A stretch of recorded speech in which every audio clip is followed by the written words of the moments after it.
Hello అండి. Sweet తినాలనిపించినప్పుడు సింపుల్‌గా ఈ రెసిపీని అయితే ట్రై చేసేయండి. దీనికోసం ముందుగా స్టవ్ ఆన్ చేసుకొని ఒక కడాయిని అయితే పెట్టుకోవాలి. దీనిలోకి చిక్కటి పాలనైతే వేసుకోవాలి. ఈ పాలు మరిగేలోపుగా వేరొక గిన్నెలో కొద్దిగా పాలు తీసుకొని 2 స్పూన్స్ వరకు కస్టర్డ్ పౌడర్ వేసుకొని కలుపుకొని పక్కన పెట్టుకోవాలి. పాలు మరుగుతుంది అన్నప్పుడు మన టేస్ట్‌కి తగినంత పంచదారనైతే దీంట్లోకి యాడ్ చేసుకొని ఒకసారి కలుపుకోవాలి.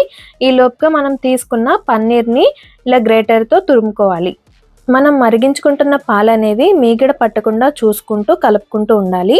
ఇప్పుడు దీంట్లోకి మనం తురుముకున్న పన్నీర్ ఏదైతే ఉందో దాన్ని కూడా వేసుకుని ఒకసారి అంతా కలిసేలా బాగా కలుపుకోవాలి. దీనిని ఒక 2 నిమిషాల పాటు ఉడికించుకున్న తర్వాత కలిపి పెట్టుకున్న కస్టర్డ్ పౌడర్ ఏదైతే ఉందో దాన్ని కూడా ఈ పాలలోకి వేసుకున్న తర్వాత ఒక 3 నిమిషాల పాటు ఉడికించుకుని తర్వాత స్టవ్ అనేది ఆఫ్ చేసుకోవాలి. దీనిలోకి నట్స్ వేసుకుని కూల్‌గా సర్వ్ చేసుకుంటే టేస్టీ కస్టర్డ్ పన్నీర్ స్వీట్ అనేది రెడీ అయిపోయింది. నచ్చితే తప్పకుండా ట్రై చేయండి. Thank you for watching.